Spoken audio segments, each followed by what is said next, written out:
दोस्तों, welcome to my YouTube channel. आज हम एनसीईआरटी बुक कक्षा 6 का अध्याय 8 पढ़ेंगे। पिछले 7 अध्याय हम पढ़ चुके हैं। अगर आपने नहीं देखे तो आप मेरी पिछली वीडियो में जाकर देख सकते हैं। दोस्तों, हम डायरेक्ट बुक से पढ़ते हैं ताकि आपको ऐसा लगे कि आप खुद बुक पढ़ रहे हैं। तो आज का हमारा अध्याय है खुशहाल गाँव और समृद्ध शहर, यानी इसमें गाँवों के बारे में बताया गया है और समृद्ध शहरों के बारे में बताया गया है। तो लोहार की दुकान पर प्रभाकर, ये प्रभाकर है। तो प्रभाकर लोहारों को काम करते देख रहा था। एक छोटी सी बेंच पर कुल्हाड़ी और हंसिया जैसे कुछ औजार बेचने के लिए रखे थे। दूसरी ओर भट्टी जल रही थी। औजार बनाने के लिए 2 लोग लोहे की एक छड़ को गर्म कर उसे पीट रहे थे। प्रभाकर को ये बड़ा मज़ेदार लग रहा था। हम देखते ना, लोहारों की दुकानों पर भट्टियाँ जलती रहती हैं और उन लोहे को पीट पीट कर गर्म करते रहते हैं और फिर औजार बनाते रहते हैं। तो ये सब प्रभाकर देख रहा था। अब हम आगे देखते हैं। लोहे का प्रयोग यानी लोहे के औजार और खेती, यानी लोहे का जब प्रयोग होने लगा तो खेती में क्या चेंजेस आए। तो लोहे का प्रयोग आज एक आम बात है। लोहे की चीज़ें हमारी रोज़मर्रा की ज़िंदगी का हिस्सा बन गई हैं। अब हर चीज़ में लोहा काम आता है। इस उपमहाद्वीप में लोहे का प्रयोग लगभग 3000 साल पहले हुआ। तो ये क्वेश्चन बन सकता है कि इस उपमहाद्वीप में लोहे का प्रयोग कब हुआ। तो 3000 साल पहले। महापाषाण कब्रों में लोहे के औजार और हथियार बड़ी संख्या में मिले हैं। अब हमने लेसन 4 में पढ़ा था ना महापाषाण कब्रों के बारे में। उसमें हमने देखा था कि लोहे के औजार और हथियार मिले थे कब्रों के अंदर। तो इनके बारे में तुम अध्याय 4 में पढ़ चुके हो। करीब 2500 साल पहले लोहे के औजारों के बढ़ते उपयोग का प्रमाण मिलता है। तो लोहे के उपयोग को बढ़ता प्रमाण का मिलता है 2500 वर्ष पहले। इनमें जंगलों को साफ करने के लिए कुल्हाड़ियाँ और जुताई के लिए हलों के फाल शामिल है। अब हमने लेसन 5 में पढ़ा था ना कि पहले लकड़ी के फाल चलते थे और फिर लोहे के फाल चले तो कृषि उपजाऊ हो गई थी। तो अध्याय 5 में पढ़ा कि लोहे के फाल के इस्तेमाल से कृषि उत्पादन बढ़ गया था, यानी कृषि का उत्पादन लोहे के फाल के इस्तेमाल से बढ़ गया था।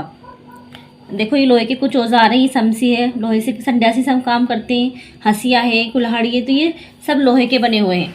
अब एक कृषि उत्पादन बढ़ाने के लिए उठाए गए अन्य कदम, यानी कृषि का उत्पादन जब हम बढ़ाने लगे तो क्या क्या कदम उठाए गए। इसके लिए एक महत्वपूर्ण कदम था सिंचाई। समृद्ध गांवों के बिना राजाओं तथा उनके राज्यों का बना रहना मुश्किल था। जिस तरह कृषि के विकास में नए औजार तथा रोपाई महत्वपूर्ण कदम थे, उसी तरह सिंचाई भी काफ़ी उपयोगी साबित हुई। क्योंकि कृषि के लिए औजार और रोपाई तो थी अब महत्वपूर्ण, लेकिन पर सिंचाई उससे ज़्यादा महत्वपूर्ण थी। इस समय सिंचाई के लिए नहरें, कुएं और तालाब तथा कृत्रिम जलाशय बनाए गए। तो सिंचाई के लिए क्या क्या बनाए गए? नहरें बनाई गई, कुएं और तालाब तथा कृत्रिम जलाशय बनाए गए। अब एक क्वेश्चन है कि गांवों में कौन रहते थे, यानी गांवों में कौन लोग रहते थे। तो इस महाद्वीप के दक्षिणी तथा उत्तरी हिस्से के अधिकांश गांवों में कम से कम 3 तरह के लोग रहते थे। तमिल क्षेत्र में बड़े भूस्वामियों को वेलल्ला, साधारण हलवाओं को उड़वार और भूमिहीन मजदूर दास, कडेसियर और अधिमई कहलाते थे। तो अब क्वेश्चन क्या बनेगा? बड़े भूस्वामियों को क्या कहते थे? वेलल्ला, और साधारण हलवाओं को उड़वार, और जो भूमिहीन मजदूर थे उनको दास, कडेसियर और अधिमई। देश के उत्तरी हिस्से में गांव का प्रधान व्यक्ति ग्राम भोजक कहलाता था। अब देखो, ग्राम भोजक कहाँ रहता था? उत्तरी हिस्से में। और क्या कहलाता था वो? ग्राम भोजक। गांव का प्रधान व्यक्ति ग्राम भोजक कहलाता था। अक्सर एक ही परिवार के लोग इस पद पर कई पीढ़ियों तक बने रहते थे, यानी ये पद कैसा था? वंशानुगत होता था, यानी कि ये पद आनुवंशिक होता था। ग्राम भोजक के पद पर आमतौर पर गांव का सबसे बड़ा भूस्वामी होता था। अब ये क्वेश्चन बन सकता है कि ग्राम भोजक का पद किसे मिलता था? तो गांव के सबसे बड़े भूस्वामी को। साधारणतः इनकी जमीन पर इनके दास और मजदूर काम करते थे। अब ग्राम भोजकों की जमीन पर कौन काम करते थे? दास और मजदूर। इसके अतिरिक्त प्रभावशाली होने के कारण प्राय राजा भी कर वसूलने का काम इन्हीं को सौंप देते थे।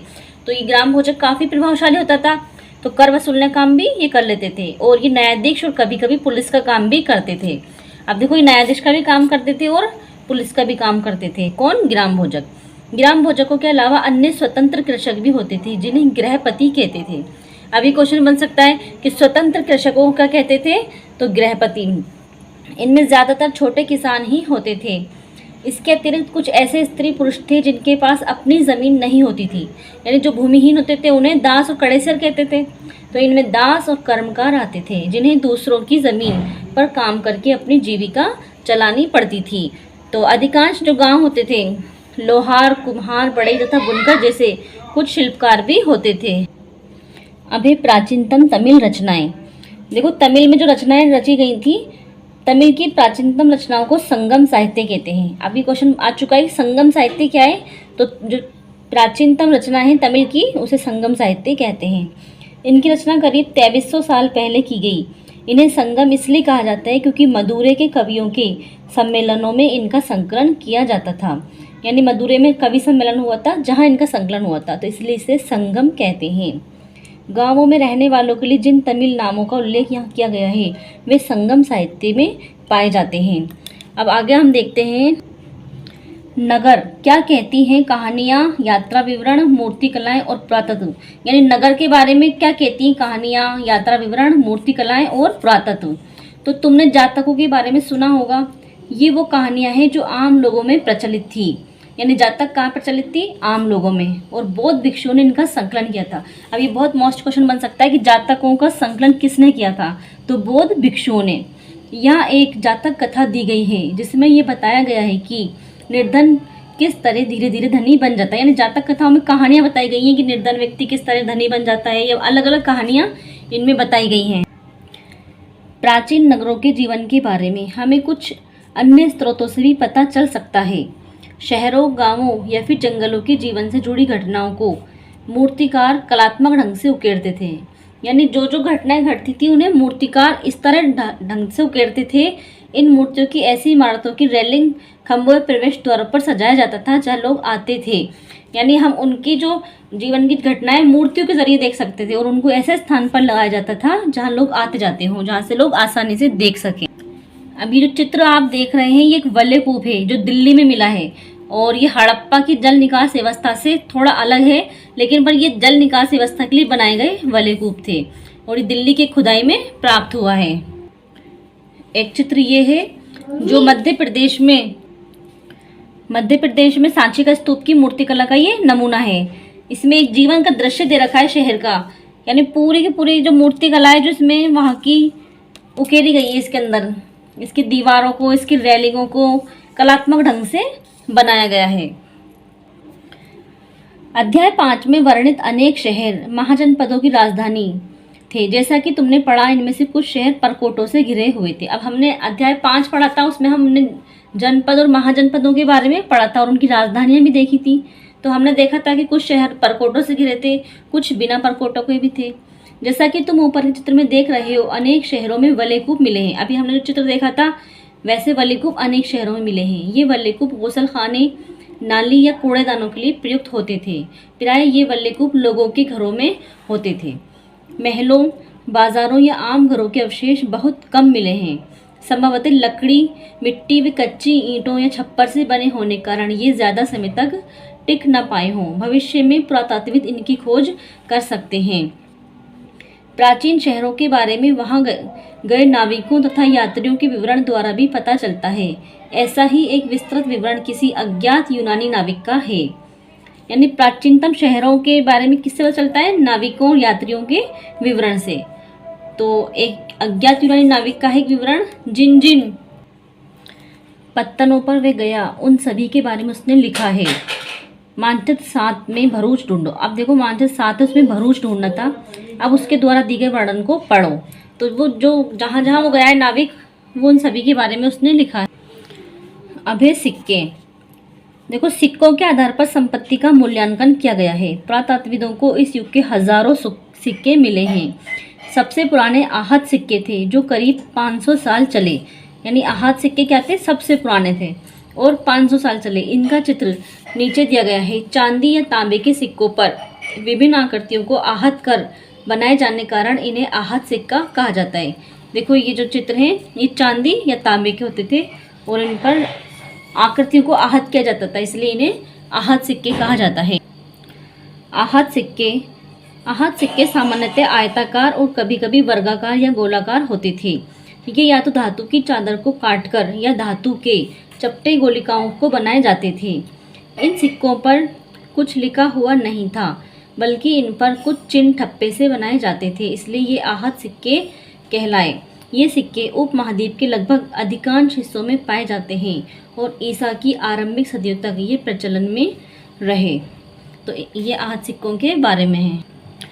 अभिन्न नगर अनेक गतिविधियों के केंद्र, यानी जितनी भी गतिविधियां होती थी अधिकतर वो कहाँ होती थी? नगरों में।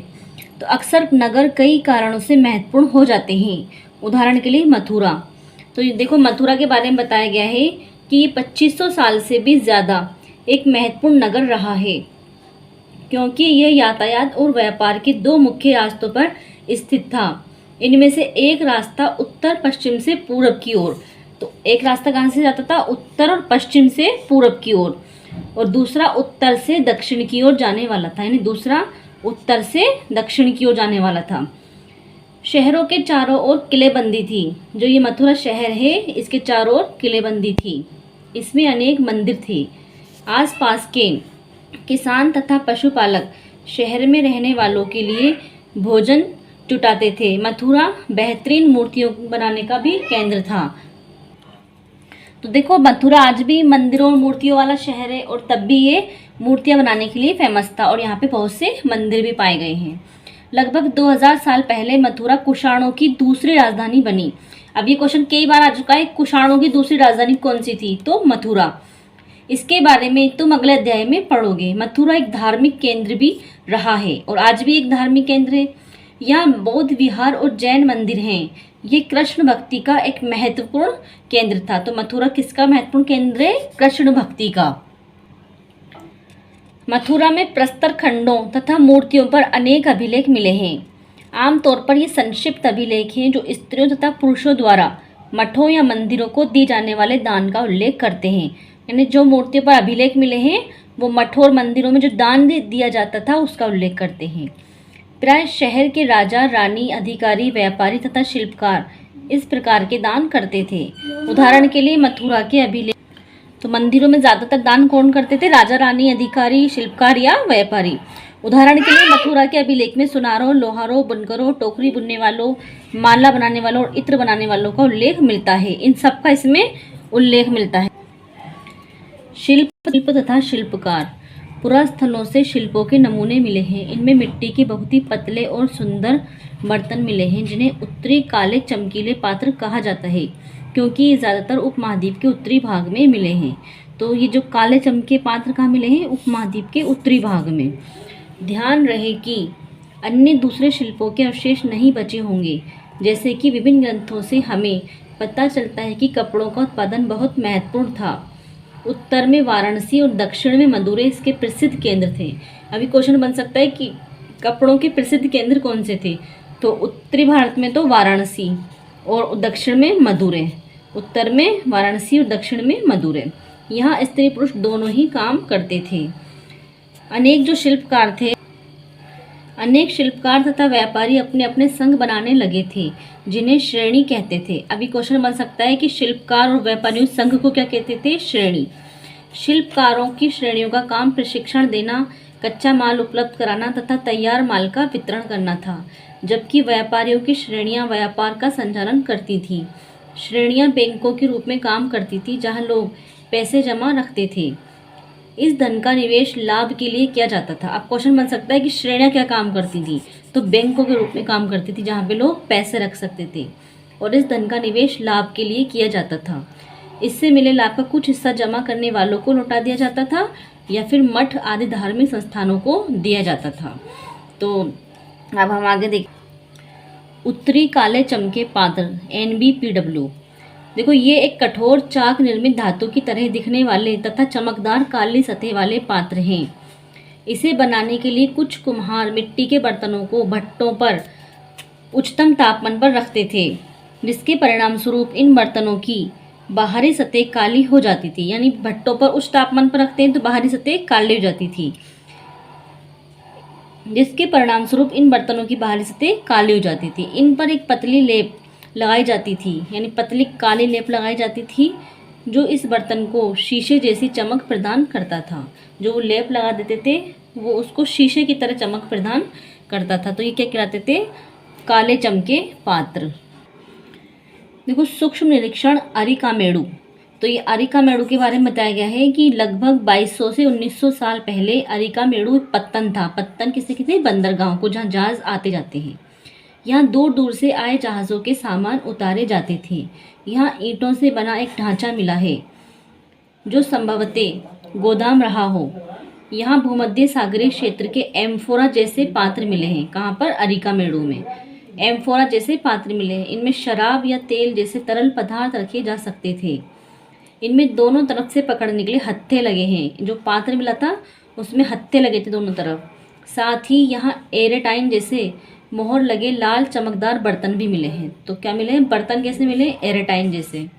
इन्हें इटली के एक शहर के नाम पर एरेटाइन पात्र के नाम से जाना जाता है। तो एरेटाइन कहाँ का शहर है? इटली का। इसे मोहर लगे सांचे पर गीली चिकनी मिट्टी को दबाकर बनाया जाता था। ऐसे बर्तन भी मिले हैं जिनका डिज़ाइन तो रोम का था, किंतु वे यहीं बनाए जाते थे। यानी डिज़ाइन में तो ऐसा लगता था जैसे रोम से बनकर आए हों, लेकिन पर वो यहीं बनाए जाते थे। यहाँ रोमन लेप, शीशे के बर्तन तथा रत्न भी मिले हैं। कहाँ पर? अरिकामेडू में। साथ ही छोटे छोटे कुंड मिले हैं जो संभवतः कपड़े की रंगाई के पात्र रहे होंगे। यहाँ पर शीशे और अर्ध बहुमूल्य पत्थरों से मनके बनाने के पर्याप्त साक्ष्य मिले हैं। अब देखो ये जो चित्र देख रहे हैं ये अभिलेखित मिट्टी के बर्तन हैं। कई बर्तनों पर ब्राह्मणी लिपि में अभिलेख मिले हैं। अब देखो इसमें कुछ लेख लिखे हुए हैं, ये ब्राह्मणी लिपि में लिखे हुए हैं। प्रारंभ में तमिल भाषा के लिए इसी लिपि का प्रयोग किया जाता था, इसलिए इन्हें तमिल ब्राह्मणी अभिलेख भी कहा जाता है। इन अभिलेखों को तमिल ब्राह्मणी अभिलेख कहा जाता है। अब लेसन तो हमारा कंप्लीट हो चुका है, हम इसके क्वेश्चन आंसर देख लेते हैं। देखो खाली जगहों को भरना है। तमिल में बड़े भूस्वामियों को वेलल्ला कहते हैं। हमने पढ़ा था ना, तमिल के जो बड़े भूस्वामी उन्हें वेलल्ला कहते हैं। ग्राम भोजकों की ज़मीन पर प्राय दास और मजदूर खेती करते थे। तमिल में हलवाई को उड़वार कहते थे। अधिकांश गृहपति स्वतंत्र व छोटे भूस्वामी होते थे। देखो ग्राम भोजकों काम बताओ, तो हमने काम पढ़े थे ना इनके, वो कभी कभी पुलिस का काम भी करते थे, कभी न्यायाधीश का काम करते थे, कर लेने का काम भी करते थे। और आगे देखते हैं वल्ले कूपों का उपयोग किस लिए होता था। तो हमने वल्ले कूप का चित्र देखा था ना, तो वल्ले कूप का उपयोग जल निकास के लिए किया जाता था। आहत सिक्के, अब आहत सिक्के हमने देखा था ना, चांदी के होते थे और तांबे के भी होते थे, उनको आहत करके बनाया जाता था। मथुरा महत्वपूर्ण केंद्र था, तो मथुरा हमने पता ना मंदिर और मूर्तियों के लिए, तो धार्मिक केंद्र था मथुरा। श्रेणी, अब श्रेणी किसे कहते थे? शिल्पकारों को, जो संघ बनाते थे ना शिल्पकार, उनको श्रेणी कहा जाता था। तो लेसन कंप्लीट हो चुका है, क्वेश्चन आंसर भी कर लिए। उम्मीद है कि आपको समझ में आया होगा। तो आप मेरी वीडियो को लाइक करें, मेरे चैनल को सब्सक्राइब करें और पूरी वीडियो देखें।